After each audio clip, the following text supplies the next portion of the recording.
예, 143강 제목은 운명입니다. 예, 보통 운명이라 하는 것은 신이 정했다 이렇게 이야기하죠. 이거는 모든 종교에서 다 이야기합니다. 그럼 신이 정했으면 어떻게 정했느냐? 거기에서는 사람들은 난감해해요. 하나님이 정한 건 알겠는데 구체적으로 어떻게 정했는지는 누가 알겠어? 아는 사람 아무도 없죠. 무슨 말이냐면 하나님께서 내 운명을 정해놓았을 때 그 하나님 보따리에 뭐가 들어있는지를 우리가 모른다는 거죠. 그러면 하나님이 운명을 정했다는 말은 하나만 하는 이야기입니다. 결국 지 마음대로 지 멋대로 그냥 지 살고 싶은 대로 하고 싶은 대로 다 해놓고 뒤늦게 신의 운명이다, 이건 하나님이 정하신 것이다. 그러면 그 사람은 제대로 하나님의 그 뜻을, 운명을 아는 사람 맞냐 이 말입니다. 성경은 그렇지 않습니다. 성경은 인간의 그 성도, 특히 성도에 있어서 하나님께서 그 운명을 창세전부터 이미 정해놓았다고 분명히 했습니다.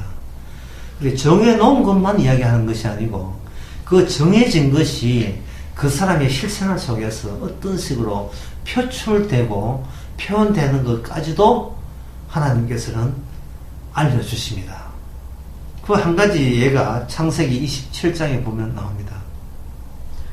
창세기 27장에 보면 하나님의 인간의 운명을 언급을 하면서 먼저 알아야 될 것은 운명이 다 같은 운명이 아니고 두 패로 나누어지는 운명이라는 사실을 우리가 먼저 알아야 됩니다.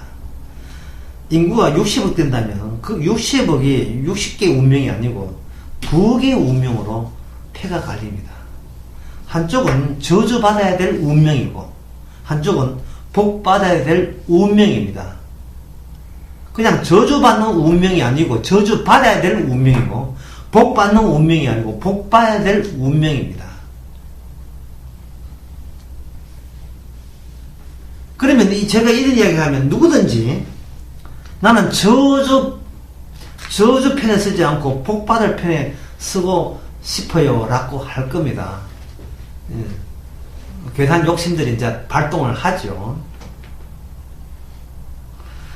그런데 그 복과 저주를 우리 쪽에서 선택을 한다면 이거는 운명이라는 말이, 이거는 쓸데없는 말이라고 말합니다.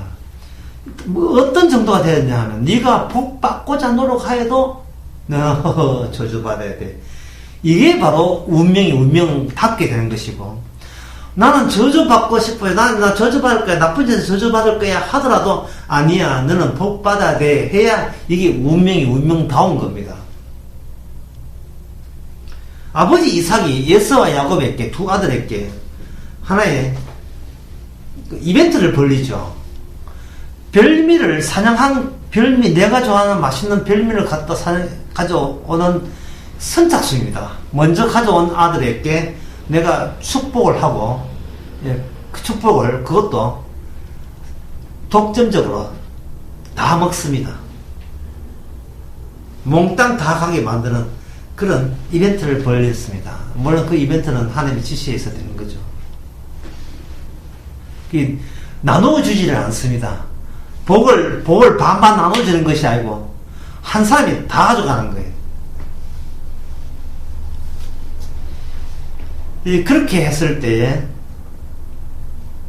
이 별미 두 아들은 이걸 알아요. 이게 자신의 운명이라는 거예요. 이게 단순히 요 시합으로 끝나는 것이 아니고, 게임으로 끝나는 것이 아니고 앞으로 우리의 운명이 이 시합으로 결정된다는 사실을 압니다.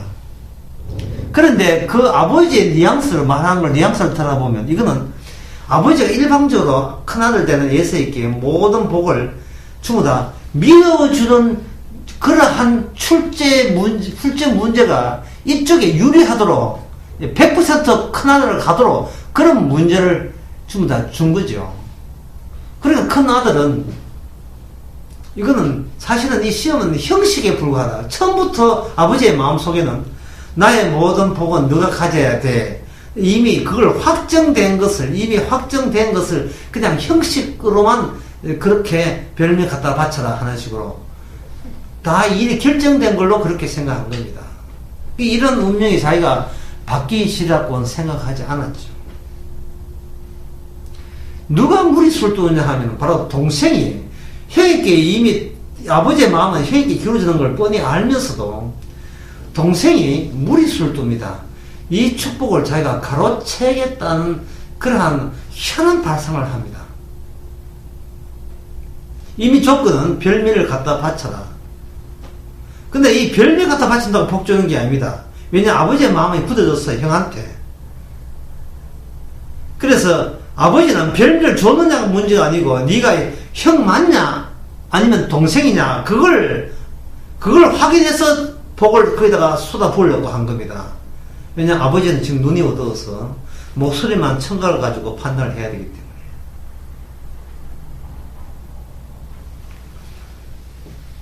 그래서 그렇다면 이 동생의 야곱의 입장에서는 아버지가 눈이 어두운 그걸 약점을 이용해서 형처럼 꾸며야 되죠. 이 운명 자체를 가로채는 겁니다. 이 운명을 가로챈다는 말이 참 이건 좀 이상한 말이죠. 이미 결정난 걸 어떻게 그게 가로챌 수 있단 말입니까? 여기서 바로 세상 종교가 말하는 운명과 하나님이 말하는 예정과 그래서 차이 나는 겁니다. 어떻게 차이 나느냐? 인간들은 자신의 운명에 대해서 신이 이미 정해주기를 인간들은 이미 기대하고 있습니다. 근데 그 기대 자체가 사실은 하나님의 뜻과는 상관없이 이게 마귀적입니다. 왜 마귀적이냐? 무조건 내한테 좋은 패가 와야 되고 무조건 내가 잘 돼야 된다는 것을 전제로 해서 하는 그러한 운명론이기 때문에 그렇습니다. 그래서 성경을 보면서 예정론을 할 때 그 대부분의 예정론이 다 엉터리고 잘못된 이유가 그 예정론 언급하면서 나는 반드시 구원되기로 예정됐다는 걸 전제로 하고 예정론 언급하기 때문에 그래서 이건 하나님의 예정론하고 복음적 예정론하고 전혀 맞지 않고 상관없는 예정론입니다. 진짜 이 야곱의 구원받은 운명은 자기 속에 있는 그 더러운 욕망이 그대로 노출되어야 됩니다. 쉽게 말씀드리겠습니다. 하나님의 정해진 운명은 우리의 죄를 끄집어내는 식으로 우리에게 주어진다는 것이 정답입니다. 그래서 하나님의 존재가 우리를 구원하는 것이 아니고 십자가가 우리를 구원하는 겁니다. 십자가가 뭐냐? 우리의 성도의 팔자와 운명이 그 안에 다 들어있습니다. 그 안에 우리는 뭐냐? 죄인으로의 모습으로 가담되는 겁니다. 근데 우리는 나는 마땅히 구원돼야 되고 나는 마땅히 잘난 사람이고 마땅히 의인이고 마땅히 나는 남보다 착해서 하나님께서 천국에 보낼 거라 라는 그것을 죄라고 여기면 되는데 누구나 그런 게 있어요. 있는 걸 인정할 때 이게 바로 지옥 갈 죄라고 인정하면 되는데 그게 아니고 그러한 괜찮은 생각 위에다가 플러스 십자가 복음이 나를 매치하게 되면 나는 구원받는다는 이런 자기의 S 같은 종교적 속성으로 구원을 언급하니까 이게 바로 지옥 갈 사람들의 특징입니다. 교회 가면서도 지옥 가고 복음 이야기하면서 지옥 가고 십자가 이야기하고 지옥 가는 이유가 그 전제부터가 야곱적인 전제가 아니고 예수적인 전제. 신은 나를 사랑할 거야. 나는 사랑받기 위해서 태어난 사람이야. 그런 전제가 자기부터 출발하기 때문에 그렇습니다. 하나님은 우리를 사랑하지 않습니다. 하나님은 예수님을 사랑합니다. 요단강 세례받을 때 이는 내 사랑하는 아들이요 내 기뻐한 자라. 분명히 예수님 보고 이야기했구만. 우리는 나보고 이야기했는 걸로 그런 식으로 성경을 처음부터 성경 볼 때마다 그런 선입관 가지고 성경을 봅니다. 그러니 내가 터잡은 운명이다가 주께서 숟가락만 얹고 뭔가 그 구원만 하게 되면 그 운명 천국 가는 운명이라고 이렇게 일방적으로 안일하게 생각하는데 그거는 인간의 타고난 종교성이고 그건 마귀가 심어준 겁니다. 다시 말씀드립니다. 왜 하나님께서 이게 운명을 예정을 이야기하면서 왜 예수를 왜 야곱 앞에 빨아놓을까요? 바로 현재 우리 마음속에 예수 같은 마음으로서 하나님과 연결 짓고 하나님과 접촉하려는 그런 생각이 있기 때문에 이렇게 하나님께서 예수와 야곱을 배치해 놓은 겁니다.